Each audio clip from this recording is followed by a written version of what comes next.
Hello and assalamu alaikum everyone. A very warm welcome to the SBL June 2025 pre-scene debrief. I am Kashif Kamran and this pre-scene is on an organization known as Dearn Shoes Limited, and it's from the shoes manufacturing and retail industry. Let's open up this discussion on pre-scene and let's see what's the agenda. The agenda is split into three parts. First, I will be briefly overlooking the misconception with pre-scene. Summarizing the pre-scene is the next agenda, which is the big one. And then the likely models, thinking points, and the likely articles which you should be exploring for your upcoming exams. Let's first have a quick look over the misconceptions with pre-scene. Number one, a lot of time the student believe pre-scene is the answer. Pre-scene is not the answer. The answer will come from the exhibits which will be provided to you on the day of exam, and there will be 4 exhibits for your 3 tasks. So you have to read the exhibits which are given to you on the day of exam, and your answer will be extracted from those exhibits. But then what's the sense of pre-scene? Why are we reading pre-scene? Why are you putting so much time on pre-scene?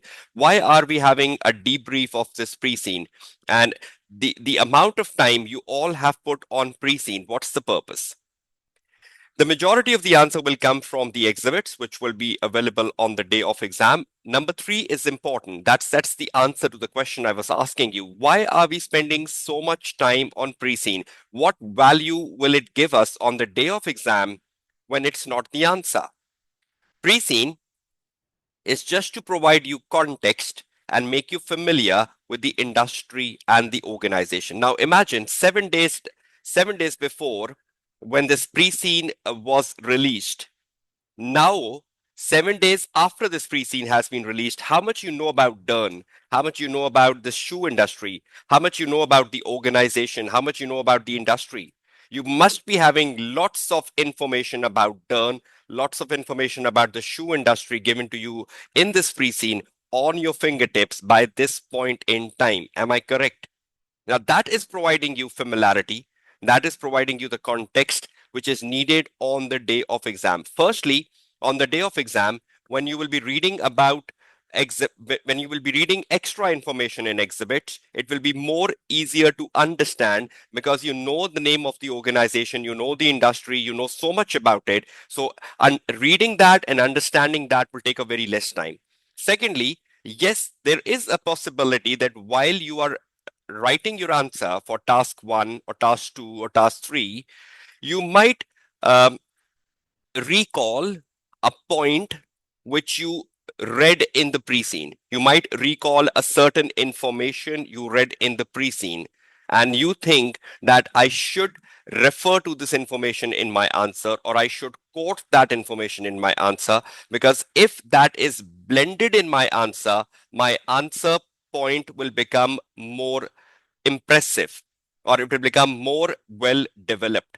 So pre-scene is not just giving you a familiarity which you all have by this point in time, but pre-scene can be recalled on the day of exam, and you can spontaneously recall anything from the pre-scene, and you can refer that to your answer somewhere to develop your point, to make a more impressive point, because there is so much about Dearn in the pre-scene, about its corporate governance, about its risk, about its competitive landscape, about its products, how they are manufactured, even about its financial summary. So there could be a lot of information which can be useful when you're writing the answer on the day of exam, but there should not be a forceful application of pre-scene. You cannot just copy paste pre-scene in the exam paper and not using it. Because a lot of time the student just copy paste pre-scene, dump the pre-scene in the answer, but they're not utilizing it. So first of all, pre-scene is not the answer. Wherever you are using pre-scene, it should be a spontaneous recall. You might remember something, you might recall something sitting in the exam environment, and you think, oh, this was a very wonderful point. I should refer this here. And if I refer this here, my point will be very well developed. So that can be a value addition of the pre-scene. for your upcoming exams. And when you're sitting for the June exams, this is the value addition of the pre-seen. Is everyone clear on this first area, misconception?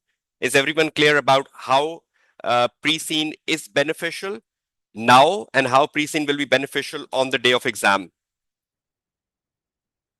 Right. So please, if you have any misconceptions, because so many students were asking me, do you have a mock exam for pre-seen? Do you have a questions for pre-seen?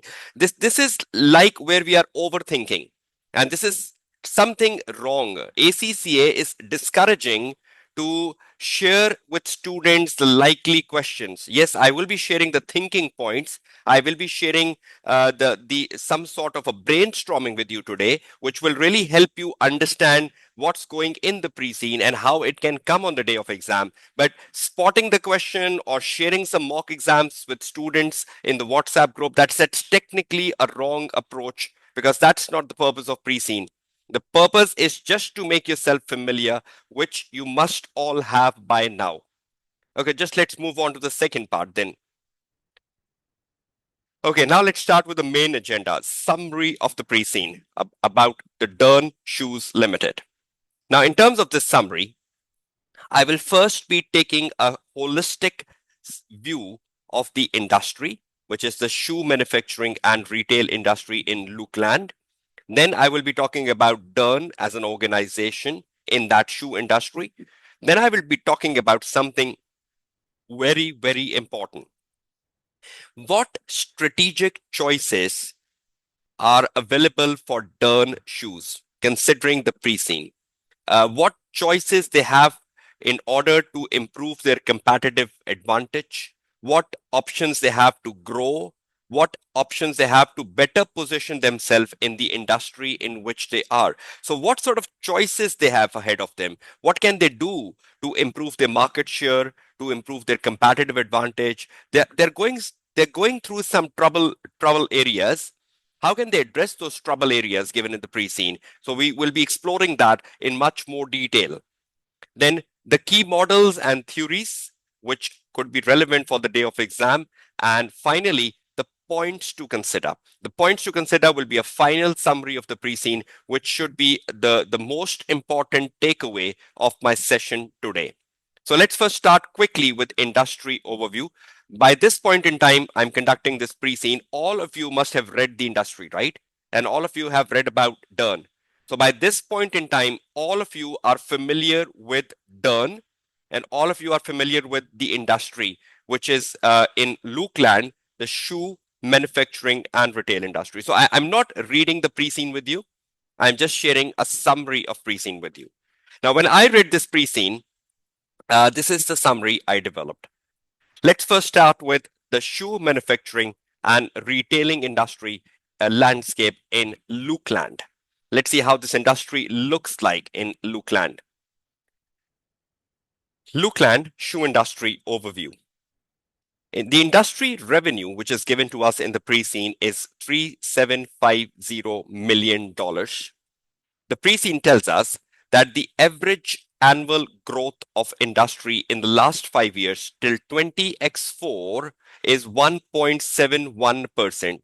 And the forecasted growth for the next 5 years is 1.06%. Now, if you look at this, this seems like something of a question mark, that the industry growth rate is declining over the next 5 years. From 1.71, it's going down to 1.06. Quite possibly be the economic recession through which the Lucland economy is going through. I hope you've read through that they're going through a bad economic patch. So that could be one of the reasons that the industry growth is going down, or could possibly be the maturity stage of this industry.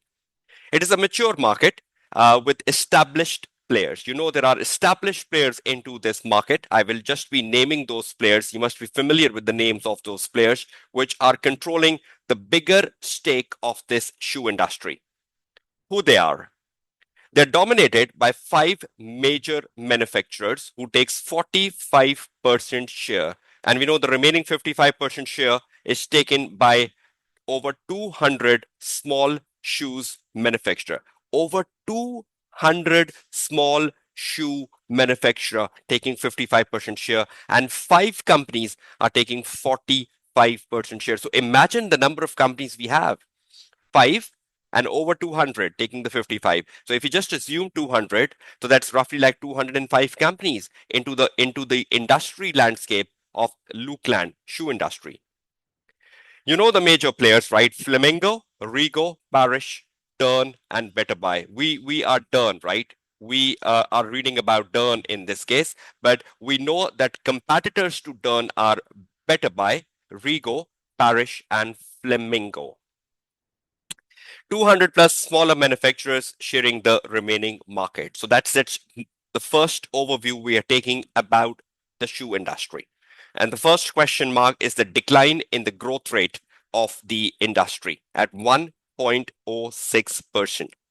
Moving further, mix of handcraft and mass production methods. So industry is either doing the mass production of the shoes through the machines, or they are doing the handcrafting of the shoes, which are basically the formal shoes, where Parish is the market leader and Dearn is just slightly behind Parish.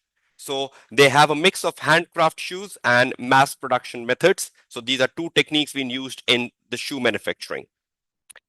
Further, production methods, handcrafting, skilled labor. We need skilled labor for handcrafting. Higher quality shoes are produced from this handcrafting model, and higher pricings. So premium pricings are charged for formal shoes because they're handcrafted. Skilled labor is used into it, and they're more customizable shoes, formal shoes. So they're taking a premium pricing over the other mass production shoes. Number 2 is mass production, machine driven, cost effective, target mid to low price segments. So they're targeting the mid to low price segments, particularly the children's shoes, the casual shoes falls into this bracket, or even the semi-casual shoes, right? But the handcrafted shoes are the formal shoes, where skilled labor is one of the most important element. Machines is another important element for mass production. Industry trends, combining both methods to offer diverse products. So companies are using both methods. They're using the handcrafting as well. They're using the mass production as well. Dearn is a good example, right? Because Dearn do have a mass production. Dearn do have a handcrafting. So they're following both the models. Something very interesting, if you've read the pre-scene very well, I think Dearn is the only company which is using both the methods of production. Am I right? Dearn is the only company which is using the mass production as well as handcrafting. All other companies like Parish, Rego, Flamingo, either they're using handcrafting or they're using mass production. Is that correct? Quickly, all of you. Right? So you need to remember that Dearn is the only company which is using both types of production methods. Other companies are just using one single production method. Okay, moving further. Product types and target markets. Formal shoes, which are premium, handcrafted, made up of leather, and appeals to adults between 30 to 50. Then we have semi-formal shoes, mostly of rubber soles, adults 55 plus. Then we have casual shoes, man-made materials, younger adults 18 to 30. This is a very challenging demographic for Dearn. Dearn is struggling here, and Dearn is struggling to get the market share in the casual shoes because Rego is the market leader here. Children's shoes, mass produced leather, focus on fit and comfort. Number 2, if you look at the number 2, which is basically the semi-formal, and you look at the number 4th, which is the children's shoes, these are two areas where Dearn is very good. Dearn is almost taking the market leader position in semi-formal shoes and in children's shoes. Dearn is struggling in the formal shoes because they have a very tough competitor, Parish, and they're also struggling in the casual shoes because they have Rego. So the question marks is on the formal shoes because they're getting a very stiff competition in formal shoes, and they're getting a very stiff competition in casual shoes. but they're very good into the semi-formal shoes, and they're very good into the children's shoes, right?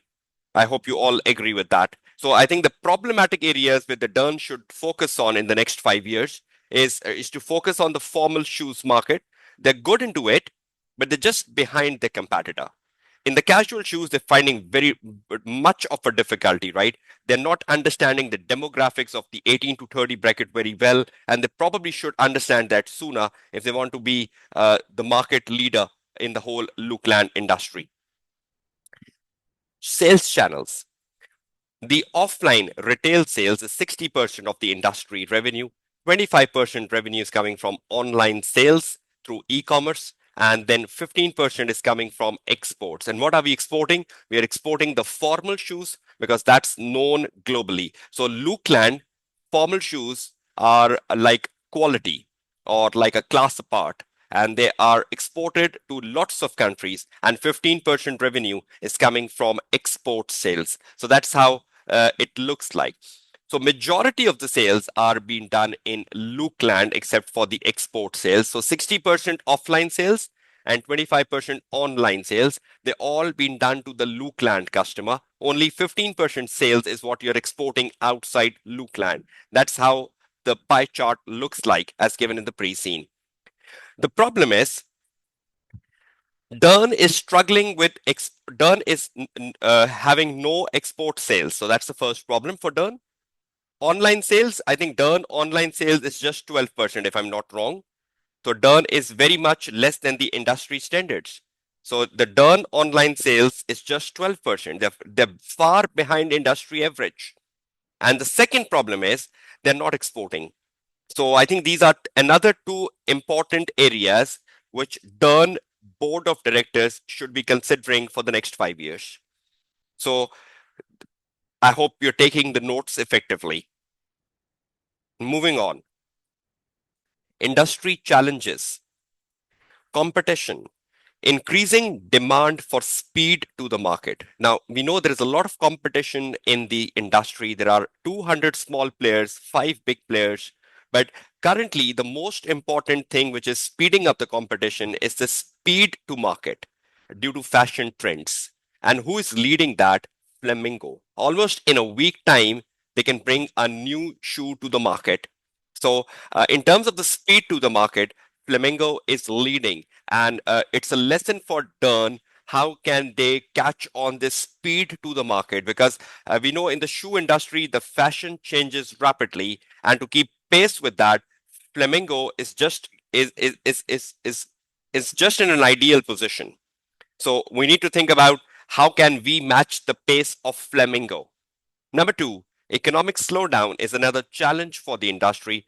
We know the economy in Lucland is slowing down. It's forecasted at 0.8% in 20x5. So it's slowing down a lot. It was 5.1% 5 years ago. It was 1.4% in 20x4, and it's forecasted to go down to under 1.8%. So it's almost entering into that recessionary phase as an economy. So I think that's a worrying sign for all the shoe manufacturers, including Dern, because if the economy is slowing down, people would prefer more low-cost shoes. And Dern is not offering low-cost shoes much. Dern is either offering formal shoes, which are medium priced or premium priced, or they're offering they're offering the semi-casual or the children's shoes. So this is a worrying factor for Dern, how the economic slowdown can impact their pricing strategy. Ethical concerns. Poor employment protection in countries where some third-party manufacturers are based leads to consumer reluctance to buy the product. Interesting. The customers are very reluctant to buy the shoes of the companies who are getting them manufactured in third countries because they're very much concerned about how the labor is being used, or environmental concerns or ethical concerns about labor. So do you think this is a problem? Because Dern has the mass production in Totland. Dern has mass production at X Limited, a factory in Totland. And all the shoes, except for the formal shoes, are being manufactured in Totland. And They can come under a media criticism. They can come under a criticism from the public that they're not buying their shoes because they're producing them in a third party manufacturing premises. And they're very much concerned about the ethical and environmental standards being used in that country. So this is a very major risk for uh, Dearn. The ethical concerns is a very major problem because you have a manufacturing facility in Totland. Next, skilled labor demand. I think that's where uh, Dearn is good because Dearn has a very good staff satisfaction score. If you have read the pre-scene says that the skilled labor is very well connected with Dearn. They're very well associated for generations and generations with Dearn. So I think for Dearn, skilled labor is not an issue, but the demand for skilled labor is growing because the demand for the handcrafted shoes are growing, and that's the reason why the skilled labor demand is growing up. But I think Dearn is better positioned in skilled labor. They have better associations with them. They have better loyalty with them, and their staff satisfaction score is above the industry average. But that could be a worrying factor for the rest of the industry, that the demand for the skilled labor is going, and do we have plenty of supply of the skilled labor in Lucland? Another thing which is mentioned here is attract new entrants to the industry because the demand for handcraft shoes are growing up, where Dearn is not very bad, but the demand for handcraft shoes are growing up, which attracts new entrants to the industry. Threat of a new entrant. We already have so many companies in this industry, and because of the demand for handcraft shoes, and because of the Lucland heritage, and because of the quality of shoes produced in Lucland, lots of new entrants are coming into Lucland. So that could put extra pressure on the competitive landscape of the shoe industry. Environmental impact. The shoe industry is responsible for 1.4% of the global greenhouse gases. Large amount of shoe waste ends in landfills, with material taking years to biodegrade. So when we throw our shoes, it ends up in the landfill areas, and it takes years before they get biodegradable. So these are some environmental concerns around the shoe industry. High return rates. The customers buying online shoes, they have a very high return rates because sometimes they order the online shoes. When they get the online shoes, they're not very happy with the fit. They're not very happy with the size. This happens with us even, right?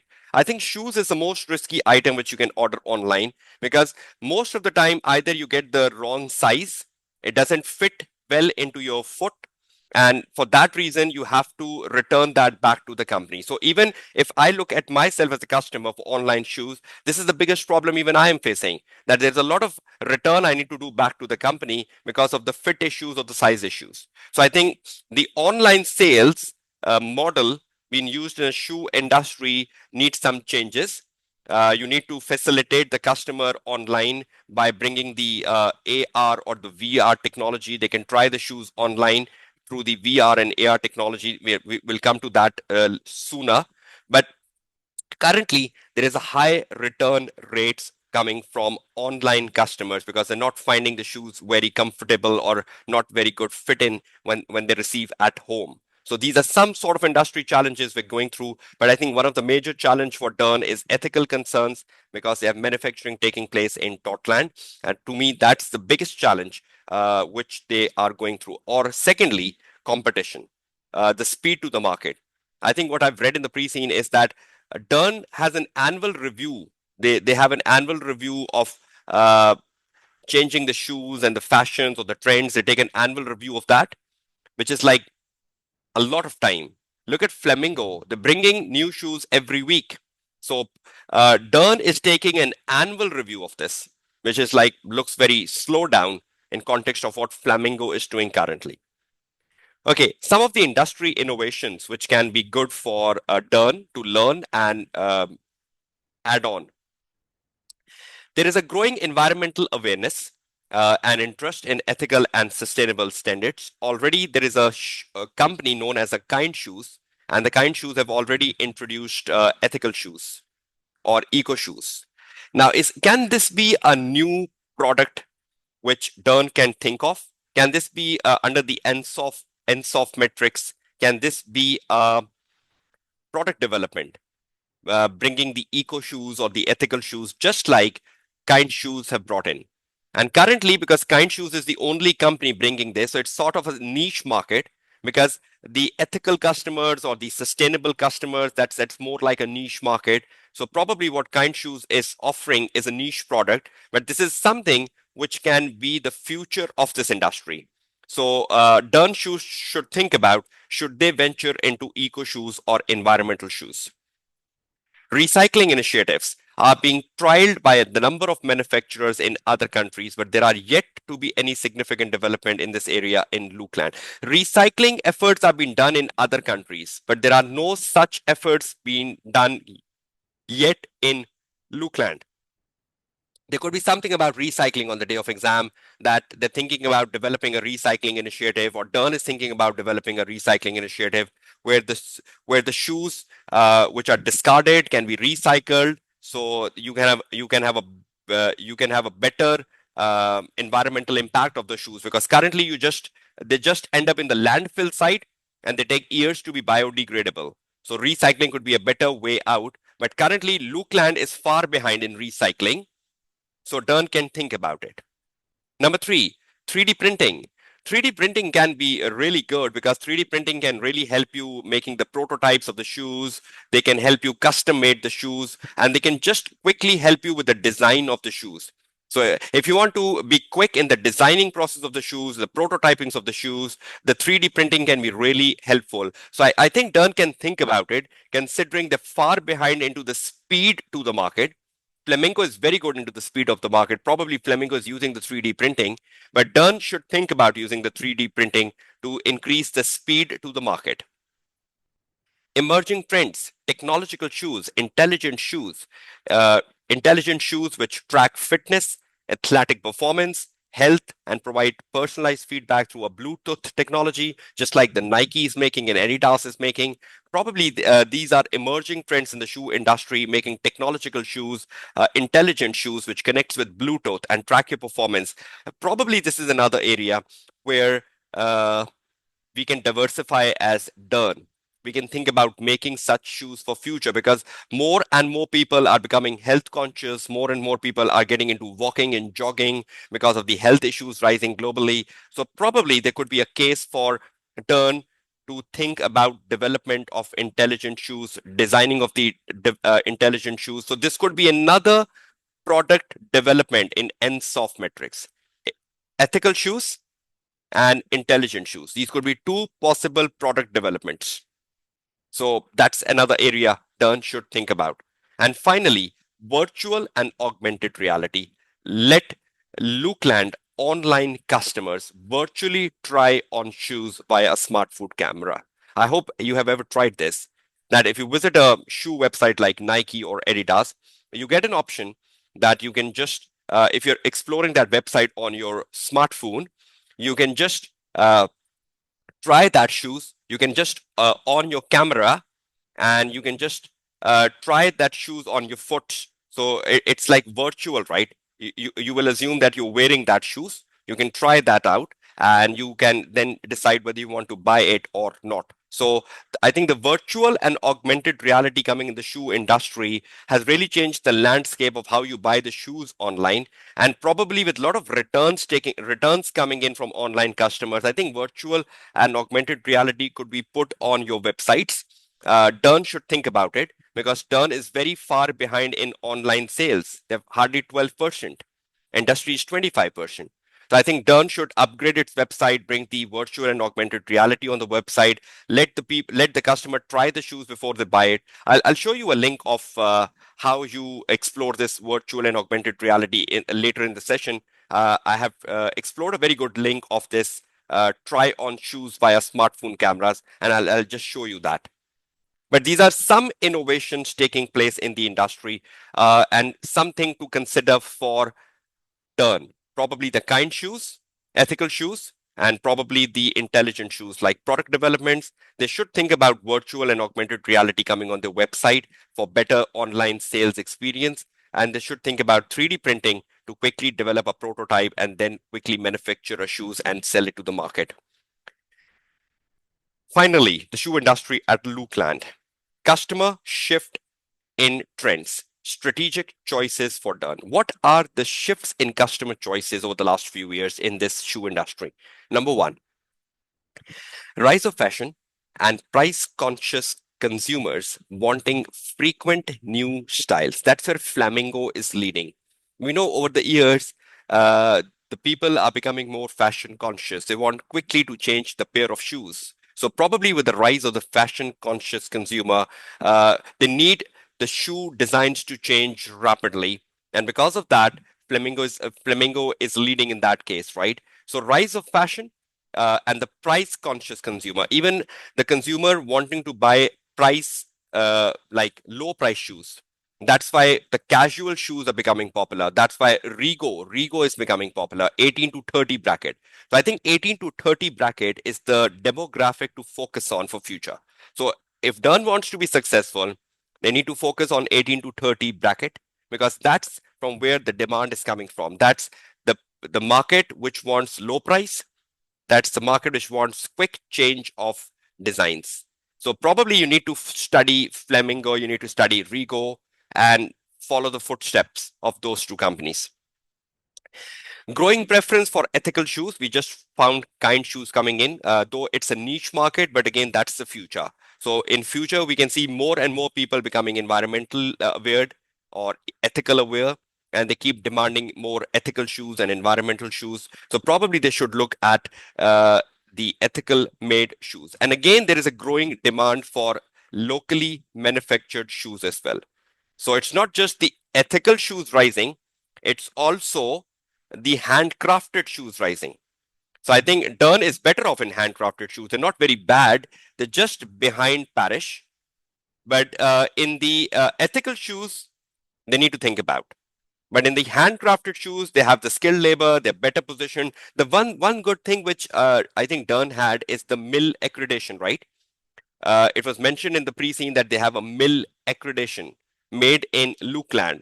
So I think that's an advantageous position for Dern, and they can exploit this advantage to increase the market share in the handcrafted shoes because more people are preferring to buy even the shoes made through handcrafting and the leather shoes. Traditional mid-price shoes are losing markets to the low-priced and handcrafted segment. So Rego and Parish are leading here. Dern needs to focus on the 18 to 30 bracket, just like we're talking above. So the mid-price shoes are going down. The low-price shoes are gaining up. So the low-price shoes is where we have Rego. And then even the formal shoes are gaining. The handcrafted shoes are gaining. So that's where we have Parish. So I think Dern just need to fine tune themselves in the handcrafted area because they're not very far behind Parish. But an area which is concern for them is a low priced market because they're very far behind Rego because Rego is a market leader there.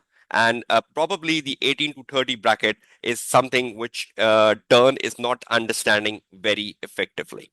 Is everyone clear with the industry overview? Is everyone sound with industry overview? Yes, Dua, I will be coming to this point. I have this point in my summary. That would it be beneficial for Dern just to focus on one product rather than four products? Because all the other competitors are either focusing on one or two.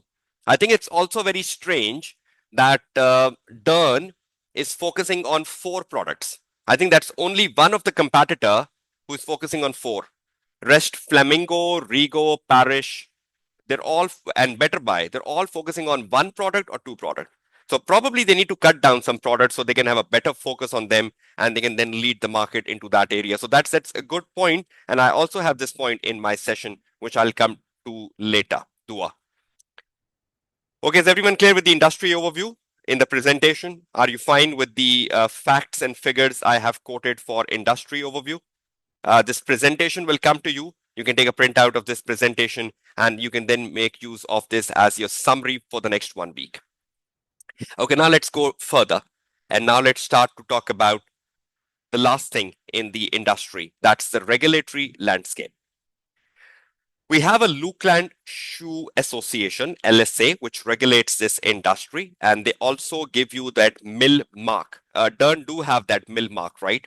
So mill mark is basically an accreditation of quality, and accreditation of safety, and accreditation of labor practices, and accreditation of sustainable standards. So we already have Dearn in this position of mill mark, right? So overall regulatory landscape is governed by LSA. Then we have a legal compliance. Manufacturers must comply with employment, health and safety, consumer protections, competition and data protection laws. Then we have health and safety testings. It's mandatory to test shoes to ensure the materials used in shoes are has has no hazards. So they have health and safety testings taking place as well. And finally, they have a union, National Shoe Union, represents most industry workers, negotiating pays and working conditions with employer. So we know, and normally the unions are very volatile. There could be something about their volatility on the day of exam, some sort of their demands coming on the day of exam. Even though the staff satisfaction score is very good for Dearn. So I don't find any volatility coming from the National Shoe Union, but we normally know the National Shoe Union do play a role of aggression or some sort of demands and claims which can pop up on any exhibit on the day of exam. So from the regulatory landscape, I think the only important thing for me is the National Shoe Union. That's the most important thing for me. And otherwise than that, uh, Dearn do have a mill mark, so that's something of an advantage. And generally, we have laws and regulations in every industry, right? So nothing very particular here. Okay, now finally coming to Dearn shoes.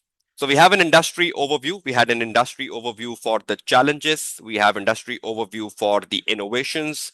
We have industry overview for the regulatory environment. And we had an industry overview for the competitive landscape and how the shoes are produced and manufactured, and how many players are there, and what's the market share, and how sales are made, like online sales, export sales, and retail sales. So we had a whole picture in front of us from the industry.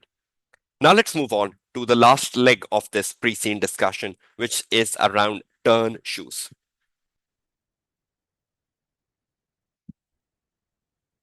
Okay, key aspects of Dearn shoes now. Now we are into the organization. Now listen very carefully. Overview. Founded nearly 100 years ago, so they have a rich legacy, they have a rich heritage, and that's one of their strengths, right? And no one can deny that. 100-year-old company, so rich legacy, rich heritage, and that's where they can catch on the formal shoe market, because I think handcrafted shoes is one of their main area, and they have a mill accreditation. They have a Lucland heritage, 100-year Lucland heritage behind them. So probably they can gain a good market share in a quick time, and they can give tough time to Parish in the years to come. They are the fourth largest shoe manufacturer and retailer, and in Lucland, that's what's given in the pre-scene. It's family owned. 70% is family owned, but family is not involved in management. So none of the family member is a director. So 70% are owned by family. Product range. They're offering all four products: the formal products, the semi-formal products, the casual products, and the children product. And they're the only company offering all four, right? That's what Dua was asking. They are the only company, right, offering all four. So only company offering all four. So they can think about some discontinuation. They can think about discontinuing a certain product and focusing on two or three. Next, manufacturing model. Formal shoes are made in the Lucland factory, and where they use some advanced technology as well as handcrafting element by the skilled labor. But the other mass production for the casual shoes or semi-casual shoes or the children's shoes takes place in by X company in Totland. And that's a concern area, right? The mass production is a concern area because a lot of customers were very worried about the ethical standards in other countries. So probably your Totland, your relationship with Totland company or your relationship with X company could come under criticism on the day of exam. You might need to think about how to react to this criticism on the day of exam, because you are the only manufacturer in Lucland currently given in the pre-scene that's going in another country for mass production, taking advantage of the cost and the cost opportunities you have there. But this is a issue. We'll speak more about it later. Sales and distribution. They have 75 retail outlets. Online sales is 12%. We just mentioned that they're behind the industry because industry sales is 25%. No home delivery options currently available. So I think despite online sales, Dearn is not giving any home delivery options. The customer has to collect the order from retail outlet. How inconvenient that is. So I think a lot of development has to take place on the online model of Dearn. They need to bring the virtual reality or augmented reality on the website, so shoes can be the customers can try on the shoes. They need to increase their online sales presence. They need to make their website more customer friendly. They need to ensure that they're giving the home delivery options to the customers, because that's the only way they can grow on in the online landscape. And you know, the online landscape is more preferred by 18 to 30 bracket. So 18 to 30 bracket again is a difficult area for Dearn currently. Okay, moving on. Market position. The market share given in pre-scene about Dearn is 9.4% in 20x4. Market leader in semi-formal and children categories, no doubt about that. Weaker presence in casual segment, especially among 18 to 30-year-old. We spoke about that a couple of times now. And the main competitors are Parish, Rego, and Better Buy. In terms of the financial performance, the revenue in 20x4 is $352.5 million. The gross profit margin, though have dipped down a bit, it's still 26.6%, which is better off than the industry 24.2%. But I think their gross profit margin was a bit higher, like 26.9 or 27%. It has gone a bit down, but still better off than industry. Customer satisfaction is 7, industry is 7.5. So there is some concern elements coming from customers. Could be an exhibit on the day of exam where you need to discuss some problems coming from customers, or customers not liking your products, not happy with your products. The customer satisfaction score is going down. Probably the research and development is not taking place, or you're not the speed to the market. The speed to the market is an issue, or research and development phase is an issue. Not using the 3D printing is an issue. There could be lots of issues, or even the ethical concerns because of your mass production is in Totland is diminishing the customer satisfaction score. Your staff satisfaction score is very good. It's 8.2, above the industry average of 7.2. Organizational structure. Dearn. They have a functional structure and a hierarchical structure. They have departments like research and development department, an IT department, an HR department, a finance department, a warehouse department, a retail department. So they follow that functional structure of an organization, yet an hierarchical structure. They have experienced workforce, but the problem they have is they have a risk-averse board. And they have a non-family directors. None of the family member is a director, right? In this whole area, my point of concern is risk averse board. That's the problem for me. Risk averse.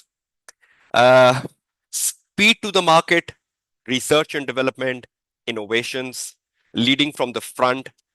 Parish is giving you a tough time. Rego is giving you a tough time. Flamingo is giving you a tough time. I think probably could be because of your risk management approach. Your risk management approach is risk averse. You should be risk seeking. You are in a shoe industry, right? Fashion changes rapidly. Trends changes rapidly. So when the fashion changes rapidly or the trends changes rapidly, you need to be risk seeking. I think that's one of the problem with Dearn, the mindset, the approach, the risk management approach. And we know risk management approach is a topic in SBL. So you might be asked to criticize or critically evaluate the risk management approach. Currently, in the context of the shoe industry, which rapidly changes in fashion, their approach is wrong. And that's one of the reasons they're going a bit behind their competitors. So I think this is a worrying point. They need to change their approach to risk seeking. They need to bring some new directors. What I've read in the pre-scene, I think all of the directors are working for last 20 years. all of the directors are working there for last 20 years. I think they need to bring some more diversity to the boardroom, some young directors to the boardroom, some more energetic directors to the boardroom, just to take some quick decisions, uh, catching on the speed, catching on the innovation, bringing the intelligent shoes, bringing the ethical shoes to the market. So I think they need to uh, overcome this risk averse board structure. Yes, board diversity is a key topic, and I've included this in my key topics to come in my summary. So there is an element of a risk management approach, criticize the risk management approach, or bringing board diversity, because I think they have every board member is serving for last 20 years. So there is some concerns about board diversity here. Okay, on the side of technology, they have a aging finance and HR system, and that's to bespoke, sorry, off the shelf, if I'm not wrong, with planned upgrades needed. So they have an aging finance and HR system, and it's mentioned in the pre-scene that the planned upgrades are needed. So there might be a case of developing the new finance and HR system. There might be a proposal for developing the new finance and HR system, because currently the current one they're using is aging. New inventory system in place, which is very good, but lack full supply chain visibility. I think this new inventory system is updating you the inventory position on the retail side on daily basis, but this new inventory system is not telling you about the supply chain on daily basis, the whole supply chain. So this inventory system is telling you about the inventory position in the retail stores on a daily basis, but it's not telling you the daily position of your overall supply chain. So that's an area of concern as well. The e-commerce platform, which Dearn is using, has limited functionality. So they need to improve upon their e-commerce platform, particularly to boost online sales, particularly to bring something which can be a good experience to the customer, like VR and AR, the augmented reality or virtual reality on their websites. So probably a question around e-commerce, or question around website, question around upgradation of the website could be a topic on your day of exam even. So that's something you need to think about. Osama, I'll come back to this supply chain point, because I have a better elaboration to this in the coming 10 minutes, right? So currently they have a new inventory system in place, if you've read the pre-scene, but this new inventory system is giving you an updated inventory position on a daily basis. So management can get an updated inventory position on a daily basis, but they're not getting the updated supply chain picture. You know, the supply chain works from inbound logistics, and the supply chain goes up to after sales service. If you look at the primary activities of the supply chain. So the new system is not giving you the full picture of how things are moving in the supply chain, but they're just giving you picture of only inventory. Okay, they have advanced manufacturing technology in the Lucland factory, so that's very good. So they're using the advanced manufacturing technology in the Lucland factory to make the handcrafted shoes along with skilled labors, and automated picking in warehouse for retail orders. So all retail orders are automatically picked up in the warehouse, but that's not for the online. The online orders are manually picked. Again, there could be some human errors. So all the retail orders are automatically picked up in the warehouse, but the online orders are manually picked. First of all, you're lagging in online. Your online presence is only 12% versus industry 25%. And you're having a manual picking for online. There could be human errors. You might send wrong orders to the customers. Already, we know there's a higher return rate in online customers. So customer satisfaction score might go down. So I think manual picking could be a problematic area for them, because manual picking means you can send a wrong good to a customer because of a human error. But for the retail orders, they have automated picking process, which is good. So a lot of technology in place. They have a new inventory system in place. They have an e-commerce, but that's not very good, but at least they have it. They have an advanced manufacturing technology in Lucland, and they have a automated picking in warehouse. So they have good amount of technology, but probably they need to focus on e-commerce platform a lot, and probably they need to focus on aging finance and HR systems. Okay, key risk for Dearn. Supply chain disruptions. If you read the risk register given in the pre-scene, the risk register tells us about the key risk facing this organization. Supply chain disruptions, because you know they are having mass productions in Totland, and you are in Lucland. So two countries, there could be a lot of supply chain disruptions. The goods have to be transported from Totland to Lucland. Currently, you're using one of the distributor, I think, which is DT Logistics, if I'm taking the right name. But they have very good relationships with DT Logistics, and the quality of service coming from DT Logistics is excellent, as mentioned in the pre-scene. But in future, there could be some supply chain problems. I think already there are some quality control problems they're facing from X Limited. They have some quality concerns on the products being manufactured by X Limited, as given in the pre-scene. So they're not very happy with the relationship with X Limited in Totland, but they're very happy with the distributor who is distributing the goods from Totland to Lucland. But supply chain disruptions can come in, could be a major challenge because they're having the mass production in another country. Yes, and there are delays, right? There are delays as well from X Limited. Possible economic downturn. We know the forecasted economic growth is just 0.8%. Limited online growth. We know the presence of Dearn is just 12% as against industry 25%. Product quality and recall risk. We know the product quality is becoming a risk factor. There are a lot of quality issues coming up from X Limited. There are quality concerns raised by raised by Dearn on the products manufactured by X Limited. So already the quality concerns are coming in. Probably the reason that your customer satisfaction score is going down, and the recall risk. We know online sales have a big recall risk. Environmental impact. We know there's so much about environmental impacts we talked about in industry challenges, the time it takes to biodegrade, the carbon emission coming from this industry, um, and the customer perceptions changing around eco-friendly shoes or environmental friendly shoes like the one brought by the Kind shoes. So I think these are key areas of risk and key thought process you think you should consider about. Customer and staff relationships. Dern have a very strong customer service and well-made product reputation because they're there for last 100 years. Though their customer satisfaction score is going down, but they still have a mill accreditation.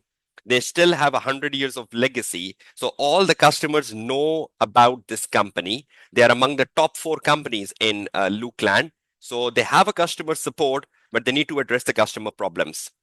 High staff loyalty, their staff satisfaction score is the best, above the industry average. Low staff turnovers, all the skilled workers are connected with them over years and years and years.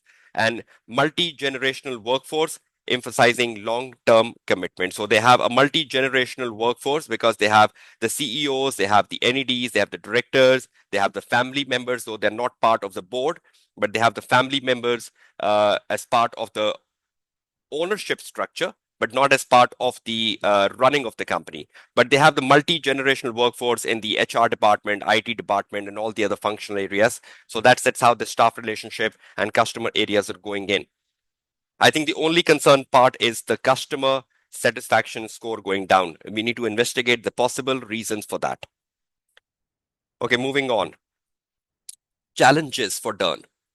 Quality and delivery issues with outsourced production X company. That's very well written in pre-scene, right? They have quality and delivery issues with outsourced production X Limited, lack of home delivery options for online sales, and difficulty in engaging with 18 to 30 age bracket. So these are 3 key challenges for Dern. The strategic vision given about Dern is they have a mission to provide well-made, reasonably priced shoes for an enjoyable customer experience. And their vision is to be the first choice of the shoe brand for the whole family. And I think that's one of the reasons they're offering all 4 types, because they want to cater the whole family: children, casual, semi-casual, formal. So I think that's one of the reasons they're going with the whole portfolio. And that's the only company going with the whole portfolio in Lucland. But again, that's something in line with their vision. So these are their challenges and strategic visions. Okay, now that ends the story for Dern. So we have covered the pre-scene now. We have covered the industry and we have covered the Dern.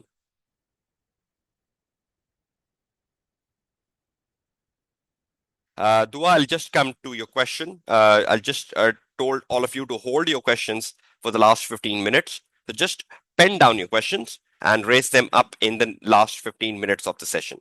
Okay, now we're starting with something very important. strategic choices for Dearn. How can Dearn grow in future? We have seen problems with Dearn. We have seen challenges in the industry. We have seen innovations in the industry. We have seen some strengths, some very good strengths of Dearn. We have seen some weaknesses of Dearn as well. And by this point in time, you know so much about industry. You know so much about the organization by the reading you have done and by the reading I have done in this session so far. Now let's explore the way forward. Now we're going to the part where we will do pure analysis. Red flags for Dearn, focus areas going forward. Now, when I read the pre-scene, I found some red flags. I hope you know the meaning of the red flags, right? Areas of concern. So these are areas of concern where they should focus on to grow. So they have to address these areas. They have to focus on these areas if they want to grow in future. Let's look at the table. Number one, directors. Worked for Dearn for over 20 years, positive relationship, and a risk averse approach. I've already talked about this issue. 20 years, I think they lack diversity. You need to bring some young directors, some more innovative directors, some directors who are forward thinking, because you need to compete with Flamingo, you need to compete with Rigo, you need to compete with 18 to 30 bracket. So the dynamics of the shoe industry is changing. They're bringing eco shoes, they're bringing intelligent shoes. The 18 to 30 bracket is leading the market landscape. So I probably believe your directors needs to be changed. You need to bring more of diversity to your directors. Secondly, the risk averse approach to me is a problem. You need to change your risk averse approach to risk seeking approach. I think that's more like a cultural shift. You are a 100-year-old company, it's a family dominated business, though the family is not part of your board of directors. I think a family legacy, a 100-year-old company, a risk averse approach is quite logical. But I think this should be broken, sorry, for the future if you want to grow. So I think something about risk management can come into exam paper, risk management approach, something about a cultural change, a change in the culture from risk averse to risk seeking, diversity of the board can come in. So these are possible thinking points. Committees. Currently, they don't have any audit committee, nomination committee, and remuneration committee. So any one of them can pop up on the day of exam. They might ask you the need for an audit committee. I prefer an audit committee because they have an internal auditor, and I think currently the internal auditor is reporting to the CFO. So that lacks the independence of the internal auditor. So probably if you look into the context of the internal auditor, there might be a need of an audit committee on a more urgent basis, even though the company is not listed, but they're still following the best practices of corporate governance. So I think audit committee is a key concern here. Relationship with X company, that's a problematic area. You know, the relationship with X company has worsened over the 2 years due to declining production quality, increasing customer returns, and growing delays in order dispatch. You all know about this, right? This is written in the pre-scene. I think your relationship with X company needs to be revisited. You need to revisit your relationship. Do you want to continue having mass production in Totland? Or do you need to think about saying goodbye to X company and think about reshoring your production back to Lucland? So I think this could be a very major strategic decision of saying goodbye to X company and reshoring your manufacturing back to Lucland, because you're facing a lot of troubles with X company. And already there is a growing concern of customers not to buy products which are manufactured in other countries because of some ethical concerns. So probably you are at a very major risk here. Production. Use both handcrafting and mass production. Offer all 4 types of shoes, unusual in Lucland. Unusual in Lucland. No company is having 4 products. You are the only one because that's your vision. Your vision says all 4 products. No company is offering both the type of production. Either a company is having mass production or handcrafting. You are the only one having 2. So I think the director needs to think about, can they discontinue something? Can they reduce the 4 products to 2 or 3? Can they just focus on handcrafting and leave mass production? So some sort of that decisions can come in. Again, these are just thinking points, right? I'm not telling you the real paper. I'm just thinking about what can go into the mind of the board of directors, right? But you are the only one company with all four products and and the two types of production techniques. So probably that's a point to consider. Style review, reviewed annually for changes in fashion, such as color or height of heel. You carry out an annual review for change in fashion. Do you think this is wrong as part of Dearn? Tell me. Annual review for change in fashion, and how quickly Flamingo is bringing the shoes to the market. How quickly is Flamingo bringing the shoes to the market? 1 week. So that's the problem with Dearn. They're lagging behind the 18 to 30 bracket. If you do the fashion review once every year in a shoe industry where fashion changes so rapidly, you're very far behind. So I think they have to consider changing their annual review to a more weekly review or a monthly review. Market leaders, Parish charges a higher price than Dearn in the formal shoe industry, in the formal shoe area. So probably, I think there is a lot to talk about the pricing strategy as Dearn. Dearn is having a medium price strategy, whereas Parish, the market leader in formal shoes, is giving a premium pricing or charging higher prices than Dearn. Why? Isn't Dearn having a mill accreditation? Doesn't Dearn have 100 year of legacy? Doesn't Dearn have a good quality skilled labors with them? Don't they have a mill accreditation? Is it time for the directors to think about their pricing strategy? Why are they keeping a medium price strategy? Why are not they keeping the pricing strategy in line with competitor? Why are they not keeping the same prices being charged by Parish? So I think they need to differentiate their product. They need to tell customer that our product is better than Parish because we have a mill accreditation. We have 100 year of legacy. We have skilled labor and who are loyal to us. We have a good staff satisfaction score. So you need to sell your product, right? And to sell your product, you need to be differentiate. And you need to keep your price at par with Parish because I think there is a price perception. I hope you agree with me. Sometime when the price is lower, the customer perception is that the product quality is lower. Am I right? When the price is kept lower than the competitor, the customer perception is that the product quality is lower. So should they keep prices in line with competitor? Done. Agree or disagree?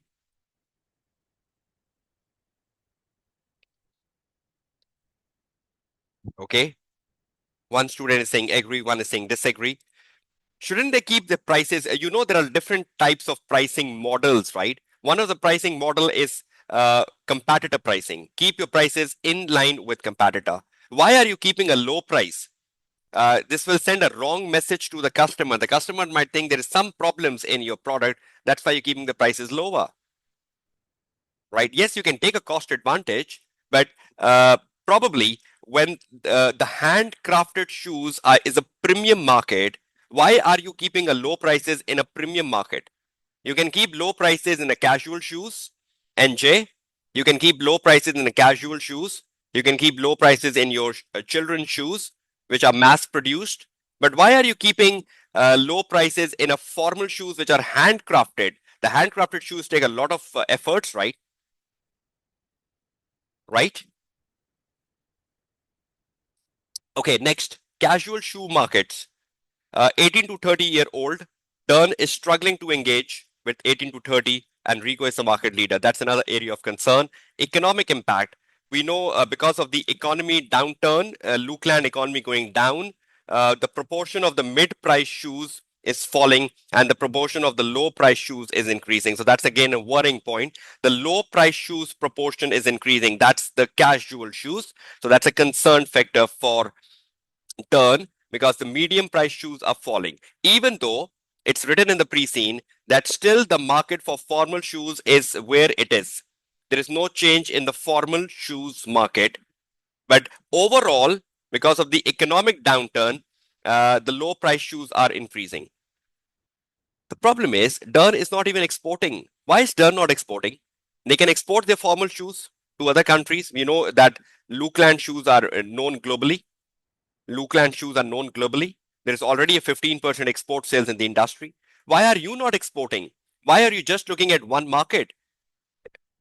Should you not think about a market development in NSOF metrics?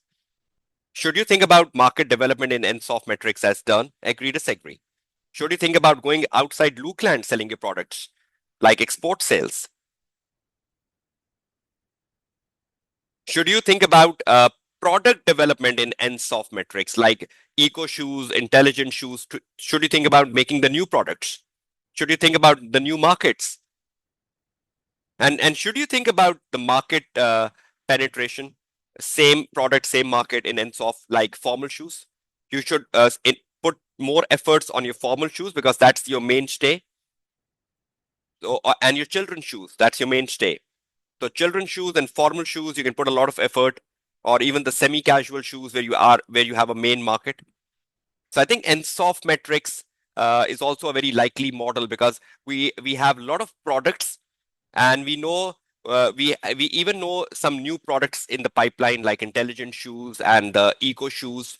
We have the existing products. We know a lot of markets like the Lucland market, the export market. So I think there's a very clear hint of an NSOF metrics going somewhere in this pre-scene. And in my top models, I have kept NSOF as a top model. I'll share with you shortly. Do you agree, NSOF?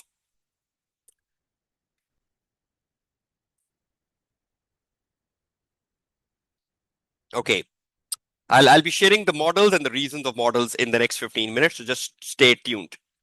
Okay, employment legislations, poor in countries where third party manufacturings are based, negative environmental impact. And we know Dern is part of it.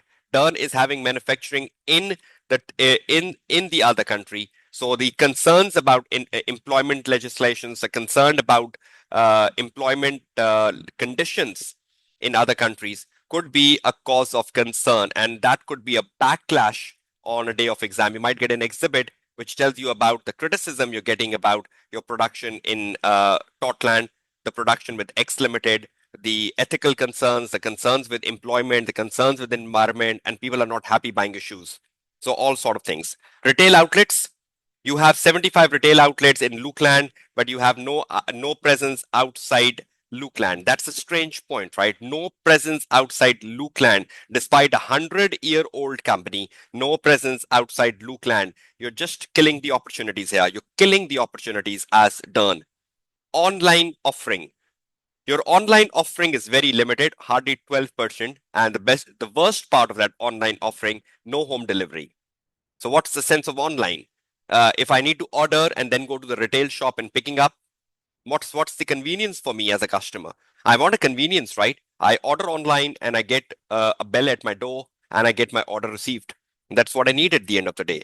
So I think these are concerned areas. These are red flags for Dern. Are you all fine with this table on your screen? Directors, committees, relationship with X company, production, style review, fashion trends, market leader, casual shoes, economic impact, employment legislations. You will get this presentation, right? Take a printout and go through it.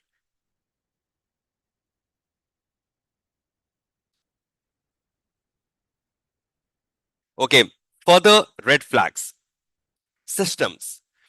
Off-the-shelf finance and HR system. We talked about that. They have an aging finance system. They have an aging HR system. So if they want to do a better um, uh, forecasting, they want to do better budgetings, they want to do better analysis, they want to have an up-to-date HR and finance system. It's off the shelf. So they might think about bespoke. They might think about a customized HR and finance system for Dern. HR system fits for the current operation, but investment is needed in the finance system. So they're telling us that the HR system is still good, it's still fine, but investment is needed in the finance system. And you know, the finance system is so important for your budgeting and forecasting. So you need to have an investment in the finance system for better analysis and probably a bespoke, not off the shelf. Inventory system. Recently introduced, that's good. Lack transparency because it gives you a daily update for retail outlets. So you get a daily update for retail outlets, which is very good. Weekly updates for the rest of the supply chain. That's bad.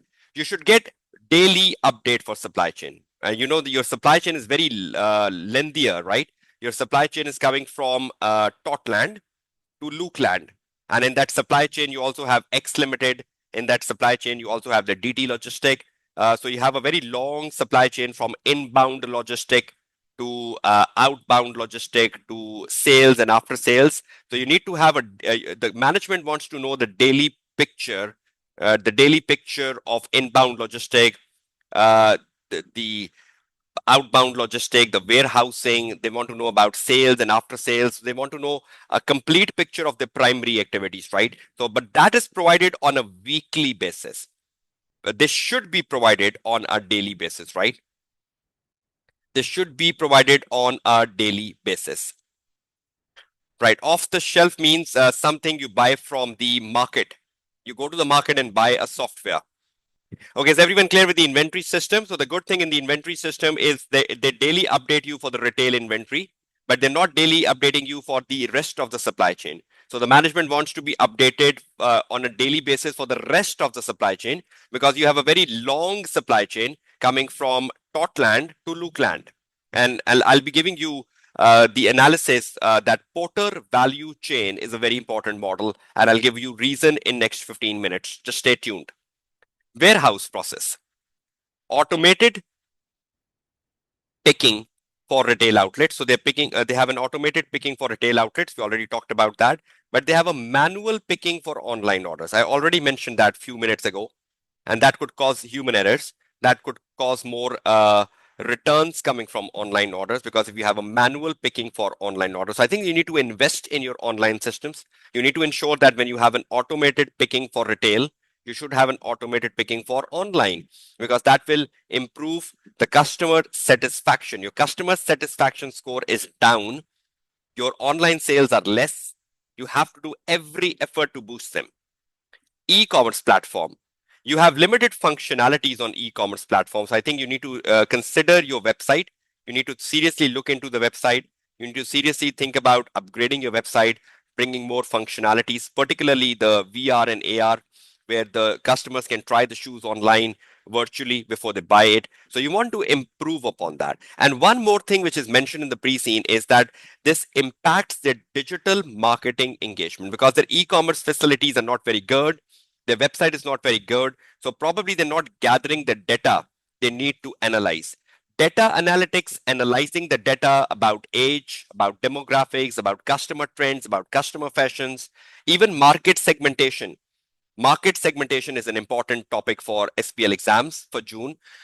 Even data analytics, analyzing the data by age and demographics, uh, customer taste, customer fashion, what sort of shoes they want, emerging trends. So I think if your e-commerce website is up to date, you can take a lot of data from the customer visiting your website, the type of shoes they're taking interest into, which shoe they click, which shoe they don't click. So you can take a lot of data behind that, the clicking on the website. And I think that data could be analyzed very well for your future growth. So I think data analysis is a missing element to me and could come in the exam. Even e-marketing. How can Dearn use e-marketing as a tool, or how can Dearn betterly use e-marketing? So e-marketing can also come into the exam paper as well because of the e-commerce point we are on currently. Risk register, we know there are plenty of risk in the risk register. We have already covered that. I'm not repeating that. You know, these are the 5 risks given in the risk register, and all of them are important. Customer satisfaction score is another problem that's down to 7 versus the industry. We already talked about that. And your market share was 10.2% in 20x2, and your market share has gone to 9.4 in 20x4. Though you're still among the top 4, but I think that's a concerning point. You need to think about reasons why it's going down, probably because of your less online sales, no market outside Lucland, your issues with X Limited, or the customer issues, the customer not liking the production taking place in Totland, There could be possible reasons why your market share has gone down, but still you are in top four. So I think these are concern areas as a board of director. When you sit down and have a board meeting, I think these are possible areas you should investigate, possible areas you should think about as Dearn to think, to ponder for your future growth and for your future survival in this competitive market, which has more than 200 companies, 200 small companies, and 5 large companies. So you need to be on toes, right? Because Flamingo, Rego, Parish, Better Buy, they can take your share, they can grab your share, they can encroach your share. So if you just sit down with a risk averse strategy, if you just sit down with a risk averse mindset, I think things will not change for Dearn. So if Dearn wants to change and want to do a dramatic turnaround, I think they have to find the risk seeking approach coming in. They need to invest heavily on their online systems, e-commerce, digital marketing, data analytics. They need to ensure the speed to the market. They need to ensure that the fashion reviews are taking place every week. Um, that's where things can improve for them, right? They can think about moving into intelligent shoes and eco shoes, so on and so forth, and thinking about your relationship with X Limited, which to me is the most burning point. Okay, red flags more for Dearn and to focus on. Kind Shoes Company, a small manufacturer in Lucland, has already started ethical shoes. So can Dearn think about them? Can Dearn think about what Kind Shoes have done? Number one. Number two, 3D printing. Can Dearn think about 3D printing coming up for enhancing customer experience, for enhancing the speed to the market? Can they think about bringing the 3D printing to their designing and prototyping? While some international manufacturers are testing recycling, Lucland have not yet started it. Can they start any recycling initiative? Being a 100-year-old company, can they start some recycling initiative and come in the better books of the customer? Environmental concerned customers, can they start a recycling initiative? Intelligent shoes, can they start thinking about entering into intelligent shoes? Product development as per NSOF metrics. Kind shoes, product development as per NSOF metrics. Virtual and augmented reality, can they bring this on their e-commerce platform?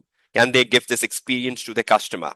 So I think there are lots of things they need to think about happening around them in the industry, happening around them, what competitors are doing.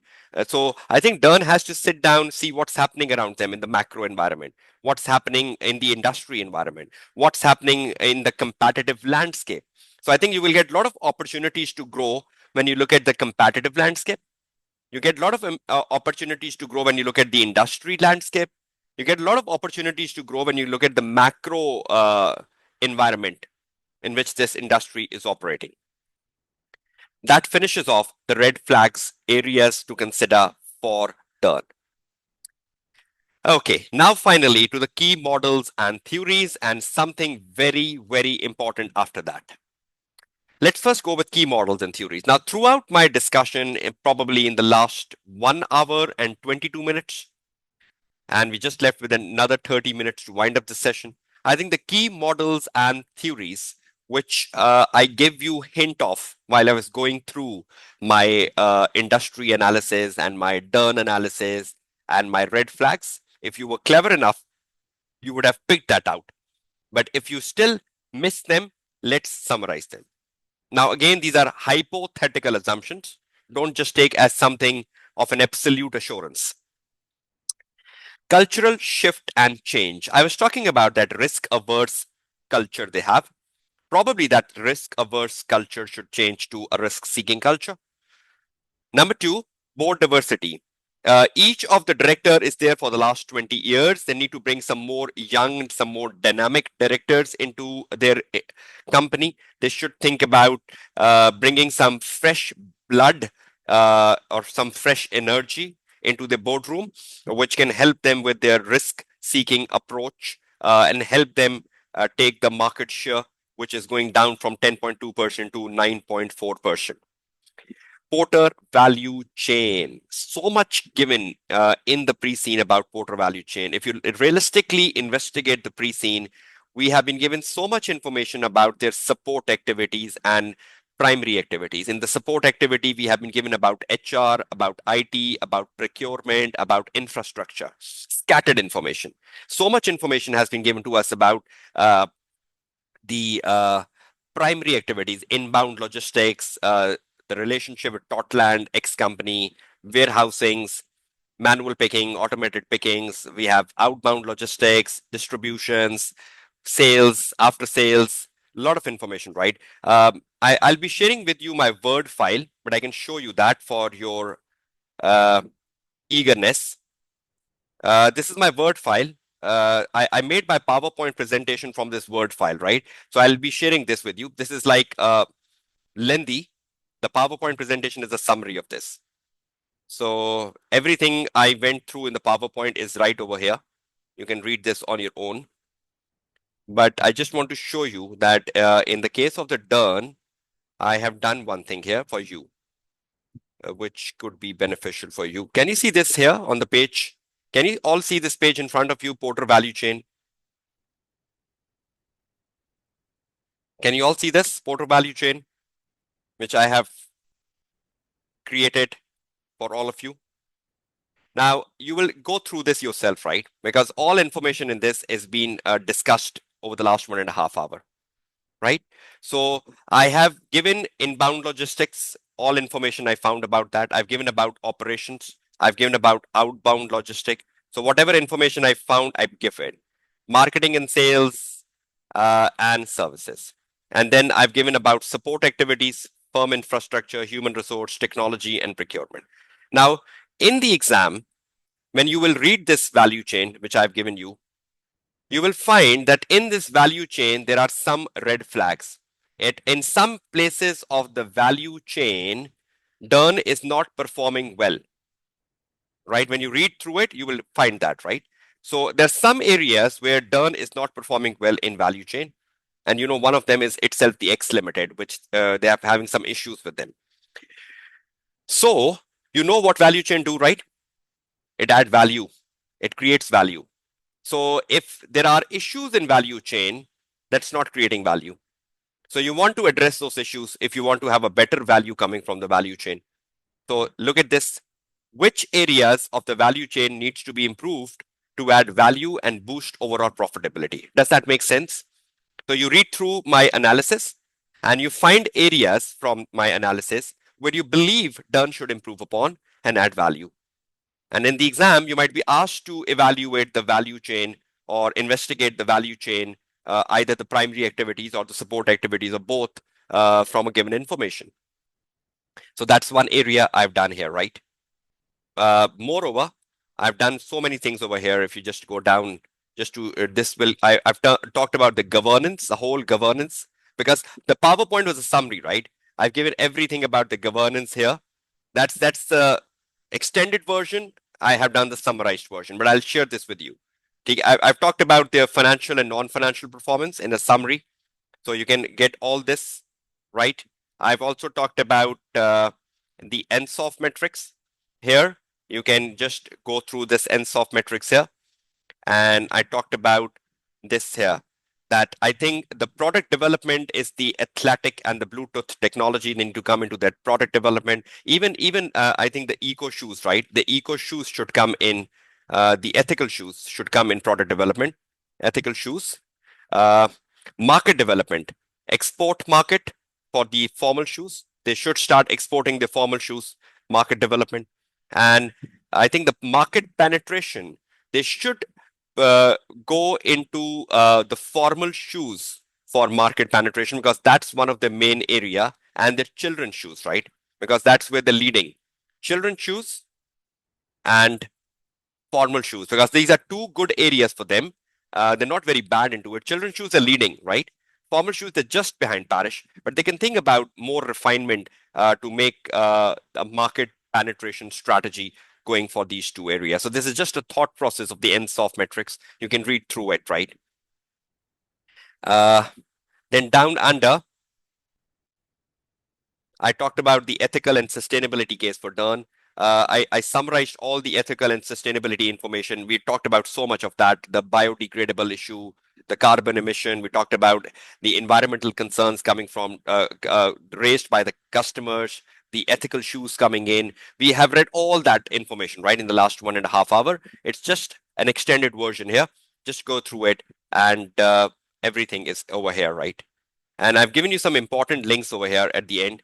These are links for if you want to see the try on shoes, how you use the virtual reality and augmented reality for trying the shoes before you buy them. These are important links for that. These are two very good links to explore how the shoe website works. So you can have a better idea of what Dearn should do on their website, what sort of features Dearn should have on their website. Explore these two links given at the end of the page number 10. So I hope this extended version on the Word file will be helpful to you. Lots of things given over here, the Porter value chain. I've given their opportunities and threats over here as well. So you can just go through. See, I've done the strength and weakness analysis. See over here. So you can read the strengths in the table. You can read the weaknesses in the table. I've done the SWOT analysis as well. On the next page, you can read through their opportunities. You can read through their opportunities and threat on the next page. This is opportunities and threats, right? So plenty of stuff for you. This is an extended version of what I discussed with you in a PowerPoint presentation, right? So you will be getting this. So just let's go back where we were. So Porter value chain is an important model, right? Porter 5 forces. Because I think there's a lot of information about competitive landscape. There's a lot of information about buyers and suppliers. There's a lot of information about a threat of a new entrant because this market, I think in the industry challenges, there is a line we read even that it was mentioned that it's still attracting the new entrants to Lucland because of the formal shoes and because of the skilled labor and because of the legacy of the formal shoes in Lucland. More entrants are coming in. So we have some scattered information about Porter 5 forces. So you might be asked to analyze the industry environment. So if you are asked to analyze the industry environment, you will be thinking of the Porter 5 forces. Macro environment. We have been given economic environment. We have been given this is a stable country. This is a stable country, Lucland. So you might get some information about the macro environment analysis, PE, pestle, economic, social, and technological. There is scattered information in pre-seen about it. Porter Diamond. I think Lucland shoe industry has a national advantage. Itself, Dearn is 100-year-old. So that means they have skilled labor, they have the infrastructure, they have the regulatory environment, they have all sort of support which is needed, even the raw material. They have all sort of support to run a successful shoe industry, and that's why it has been so successful in Lucland. So national advantage, Porter Diamond can be a thought process. You might get information in the exhibit on the day of exam, right? Not every information could be in pre-seen. And soft metrics. We talked so much about that, product development, market development, market and customer segmentation, segmentizing age, demographics, particularly segmentizing the 18 to 30 bracket, exploring them, segmentizing the market according to the fashion, age, SAF model. Because there is so much strategic choices you have as Dearn, so much options you have as Dearn what to do. Like you have option to get into ethical shoes, option to get into intelligent shoes, option to get into export market, option to explore online sales. So whenever you are exploring a choice, you need to do the staff model, right? You need to do the suitability, acceptability, feasibility analysis. So if you have a lot of strategic choices, which choice will you choose? That's come from the SAP model. Risk management approach, we already talked about. They have a risk averse approach, might go through risk seeking. So anything about risk management approach or critically evaluating the risk management approach can come in. Again, the risk assessment, the TARA model, the risk mitigation. So risk assessment, is a very favorite topic of the examiner, likelihood and impact in the TARA model. ISO 14001, because there's so much about environment, so much about environmental concerns, so much about recycling initiatives to come in Lucland. They're not yet there. So I think there is a lot of information about environment in the pre-seen. So probably Dearn can think about taking an ISO 14000 certificate. ISO 14001 is part of your syllabus. So you should be better well off with ISO 14000. You need to know the knowledge of ISO 14000 very well. Ethical and environmental concerns, something around environmental concern, something around ethical concern, a question asking you to evaluate the ethical and environmental concern arising from a specific exhibit or arising from a specific press release or a newspaper extract. Examining team is very fond of giving you a newspaper extract. So there could be some environmental and ethical concern in the newspaper which you need to investigate. Integrated reporting, the six capitals that can work very well in case of Dearn. Data analytics, I mentioned that they need to have a better analysis of data on their website. They need to study the trends, they need to study the fashion, they need to study the choices of the customer to better make shoes in future. E-marketing, because they're lacking behind the digital marketing currently. E-commerce, their website is not very up to date. They need to invest a lot on their website, making it more user friendly. Internal audit, because it's mentioned in the scenario, audit committee, internal audit, something like that can pop in, and that finishes off the list of models. You can take a screenshot, you can take a picture, and you can wait for the presentation coming your way in the next 1 hour. Okay, just moving next. Key articles. In the syllabus area A, culture and configuration, you should know the cultural web model very well. Read the article in syllabus area B, environmental and sustainability issues, because of a lot of environmental discussion. Even in this article, they have discussed about ISO 14001, so you can read through it. Syllabus area B, diversifying the board. Syllabus area B, integrated reporting framework. Syllabus area C, market segmentation. Syllabus area C, the strategic planning process part 1. It covers the pestle and Porter 5 forces.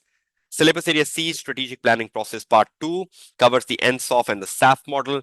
Syllabus area D, 4 line of defense and assurance mapping, because again, this is an area which can come in. They have internal auditor, they have risk register, they have a lot of information about risk. So they might ask you something about 4 line of defense. So be prepared.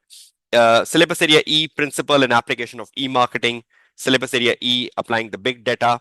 Syllabus area E, e-commerce. Syllabus area F, internal audit. And syllabus area G, assessing the organization performance. So to me, these are 13 good articles you can read through in the last 7 days. Will give you a lot of information around the sort of information we have in Dearn and sort of information which can pop up on the day of exam coming up next week. Okay, finally, look at this. What's going through Dearn Board mindset? We talked about red flags. Did we? Tell me. Did we talk about the red flags? Did we talk about the concern areas?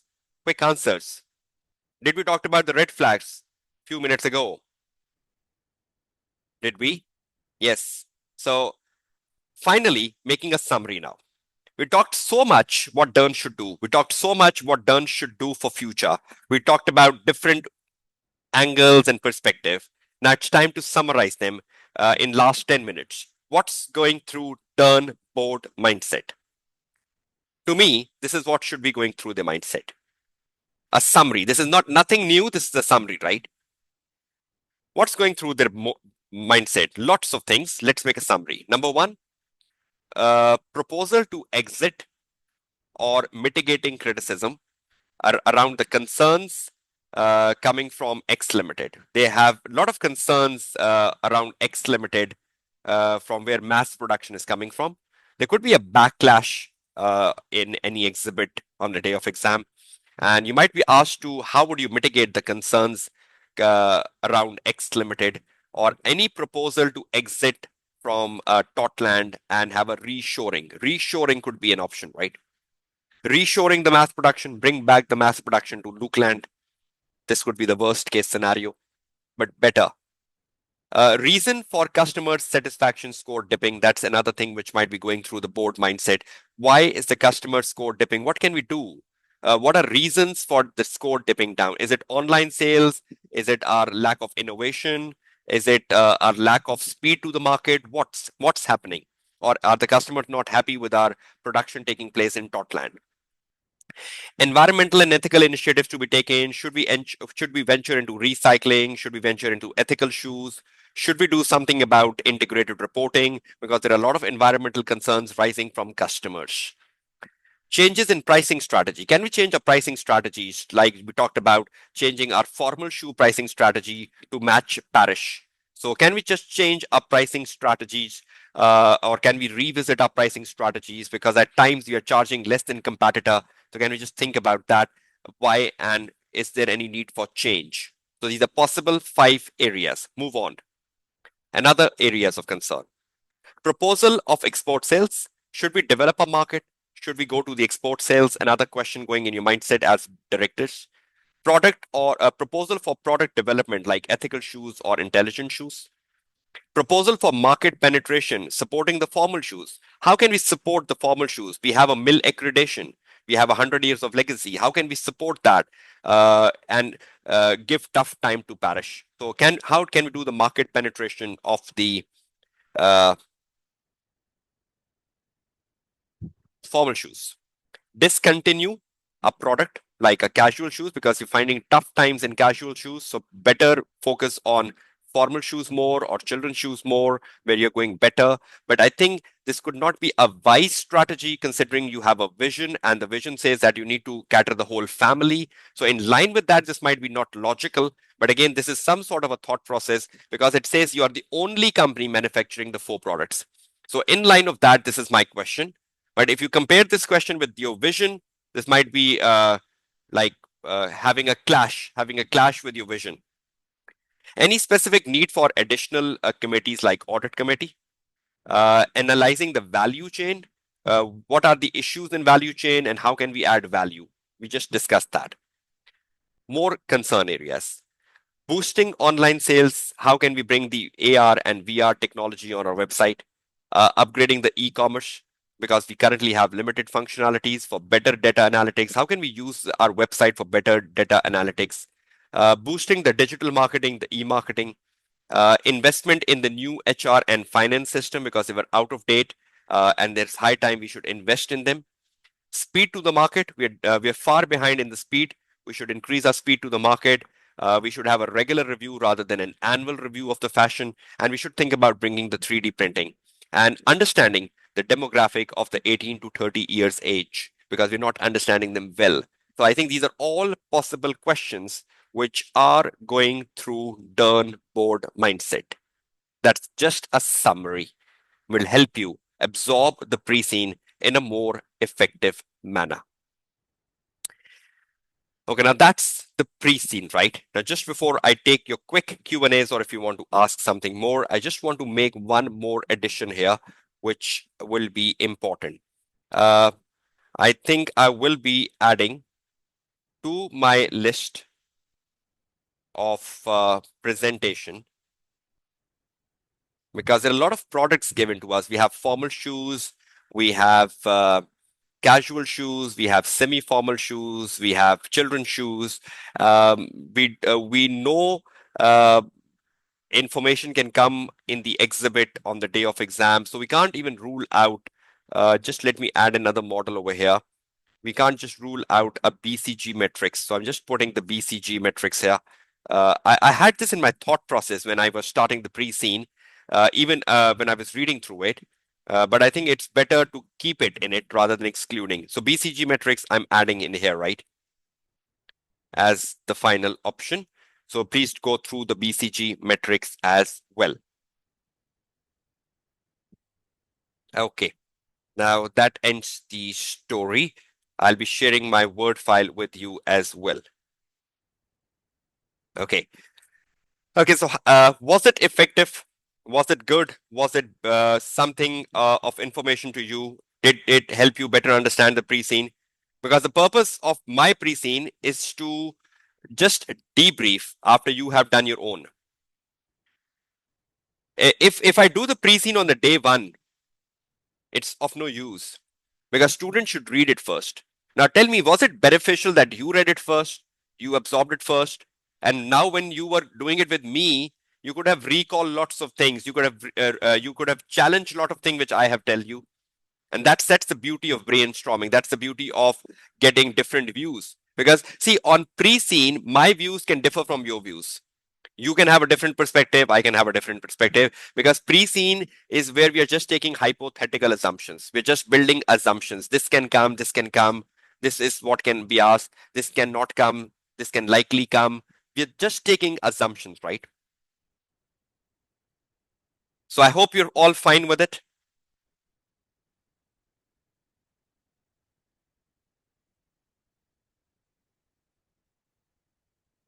right? So should I end the session, or any particular question or anything you think can add value? Okay, Pragiti, I would do that.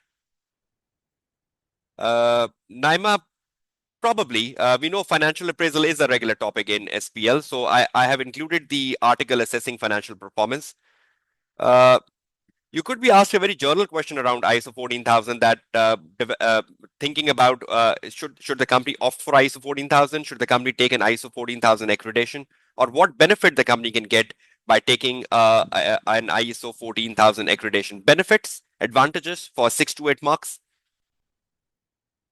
Yes, this is a problem, right? This is a problem in the pre-scene, that if you look at the text the pre-scene has given us, the pre-scene says it's the fourth, right? But when you look at the market shares given in the pre-scene, it's the third. So I think there is some sort of a mistake being done by the SPL team who has developed the pre-scene, right? So when you look at the text, Simran, it says it's the fourth, right? I also face the same problem. But when you look at the percentages given to you, it's the third, right? So I think just leave it out, right? It's the fourth or the third. Just ensure it's among the top four, right?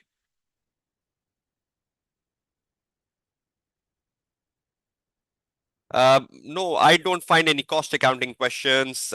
Again, these are just hypothetical thinkings. Yes, change management can come in, because we talked about change, cultural change. I did included the cultural change as a model. So any changes can reflect into a change management. So yes, change management cannot even be ruled out. So change management could be important as well. Uh, no, again, see, what you all are doing is that you are just asking, apart from the list in front of you, can this come, can this come, can this come? So you're just trying to assure yourself, right? There could not be an exhaustive list, what can come, what can not come. You have done the whole syllabus, right? You have done the whole syllabus, right? So this is just a summary of things. So now in the next 7 days, you can focus on the key models and the key theories. You can look into my summary. You can think about what should be going in the director mindset. And again, pre-scene is not the answer, right? Pre-scene is not the answer. The answer will come from the exhibit. So exhibits can present you a very different picture. So just be prepared for it, right?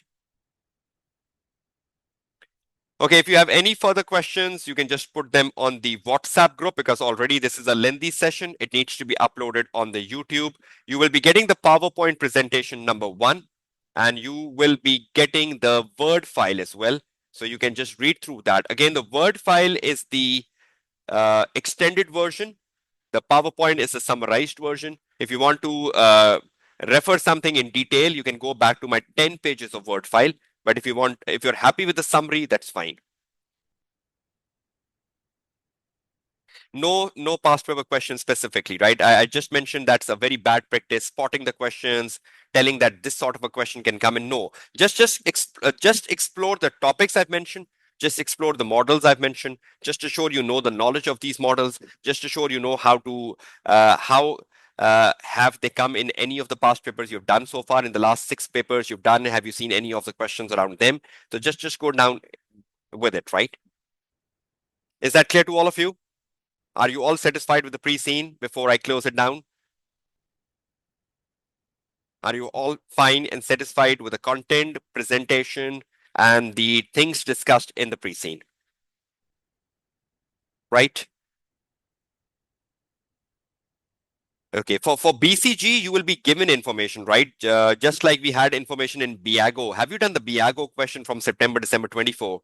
They give us information about the market share and the market growth, right? So don't be worried about it. So you don't have all the information about BCG in the pre-scene, but if the examining team wants you to develop a BCG, they will give you information about the market share and the market growth, right? Okay, I wish you all the very best of luck for your upcoming exams. And I'll be sharing some more thought process with my students on the WhatsApp group about some mock debrief or the September-December 24 paper over the 6-7 days we are left with. But this is the end for the pre-scene debrief. Take good care of yourself. I'll wish you all the very best of luck. Thank you for participating in the live session. You will be getting the recording and the resources all today in the next couple of hours. Thank you and study effectively. Your tutor, Kashif Kamran, signing off.